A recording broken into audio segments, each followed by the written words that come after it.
Halo rakyat, balik lagi di Republik Laptop. Nah, balik lagi di rekomendasi laptop second yang pastinya cocok banget buat kamu para pekerja kantoran dan juga mahasiswa. Nah, di depan kita udah ada 3 laptop dan ini kurang lebih spesifikasinya sama, cuma beda di generasinya aja, yang beda di prosesornya aja. Nah, yang akan kita review ini yang varian tertinggi, kita punya yang versi Core i7 Gen 12. Nah, di sebelah lagi ini ada yang versi Core i5 Gen 10 dan versi Core i5 Gen 11. Nah, harganya sendiri mulai dari, nanti harganya ditunggu di akhir video. Nah, kita bahas mulai dari desainnya dulu kali ya. Nah, kita infoin dulu untuk laptop yang akan kita review. Ini laptop dari Dell Latitude seri 3553, jadi 3553. Nah, untuk laptopnya sendiri ini versi yang compact, ini yang versi berapa inci ya? Ini kalau nggak salah ada di ukuran 13,3 inci, jadi nggak terlalu kecil, nggak terlalu besar juga. Nah, untuk yang varian yang kita review ini yang warna silver, cakep banget ya.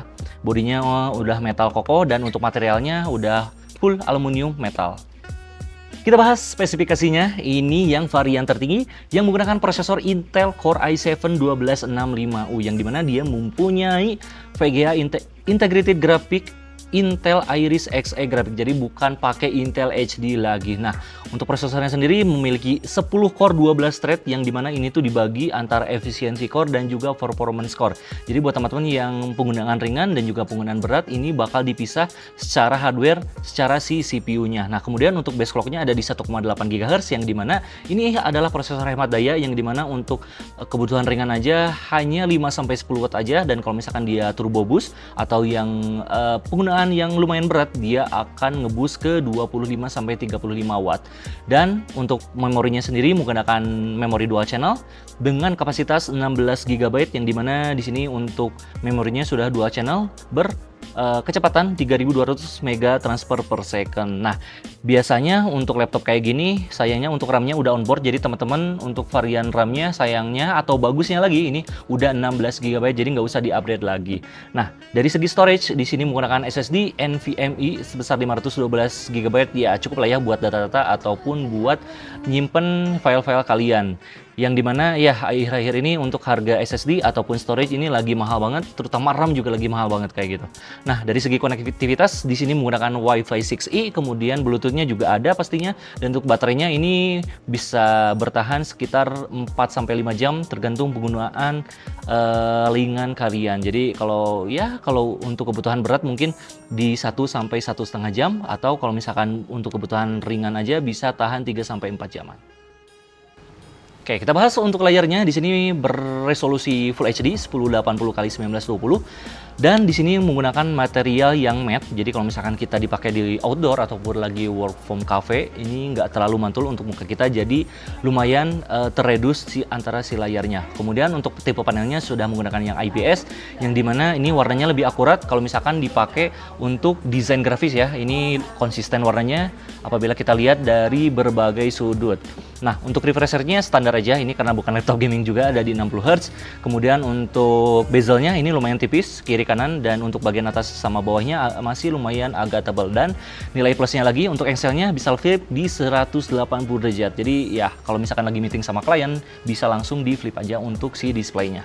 Nah, untuk kameranya sendiri ini kameranya beresolusi HD 720p dan untuk kualitasnya standar aja. Jadi ya nice have aja kalau misalkan dipakai buat Zoom meeting ataupun video call. Dan nilai lebihnya lagi di bagian kameranya di sini ada privacy shutter. Jadi dari segi keamanan buat teman-teman yang suka Zoom meeting ataupun punya privasi yang lebih, ini bisa dimanfaatin.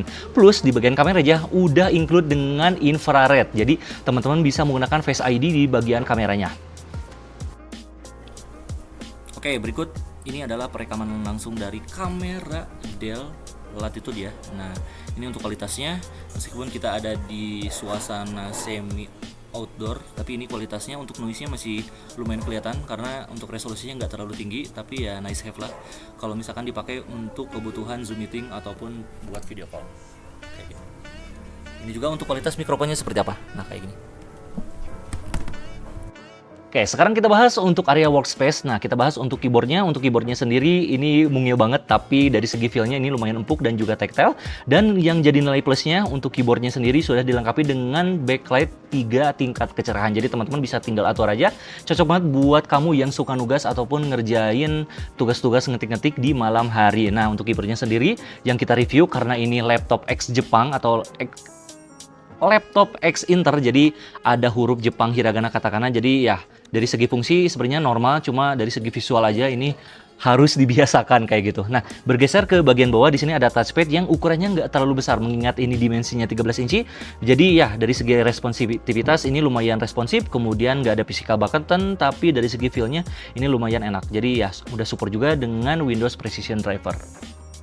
Selanjutnya kita bahas untuk port konektivitas. Nah, di sebelah kiri kita bahas ini ada DC-in, sudah menggunakan USB Type-C power delivery, yang dimana untuk ratingnya ada di 65 watt, jadi ya bisa menggunakan charger HP teman-teman.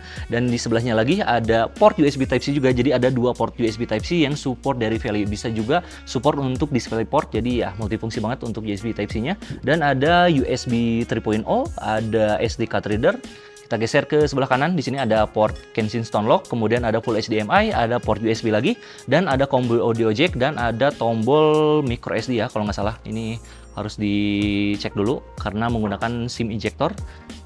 Jadi berapa sih harga yang cocok buat laptop Dell Latitude ini? Nah, untuk varian yang paling rendahnya ini harganya mulai dari 4,9 jutaan aja, dan yang varian paling tinggi ini yang menggunakan Intel Core i7 generasi ke-12, ini harganya ada di sekitar 6,9 jutaan lah ya, cuma beda 2 juta, tapi dapat performa dan stabilitas dan juga efisiensi yang lebih tinggi daripada laptop lainnya. Jadi buat teman-teman kalau misalkan cocok langsung aja DM di admin kita di Instagram. Nah, untuk katalog lengkapnya teman-teman bisa cek juga Instagram. Untuk cabang Bandung kita ada di republiklaptop.id. Nah, untuk katalog yang cabang Solo kamu bisa cek Instagram republiklaptop.solo. Kita juga untuk akun pusatnya ada di Instagram Republik Laptop Official. Jadi buat teman-teman yang pengen tanya-tanya ataupun deskripsi lengkapnya seperti apa, langsung aja cek deskripsi di bawah. Jadi jangan lupa subscribe channel Republik Laptop, bantu kita buat mencapai subscriber di 100k subscriber biar dapat silver play button. Ya, langsung aja kita tutup untuk video kali ini. Sampai jumpa di video rekomendasi laptop second selanjutnya.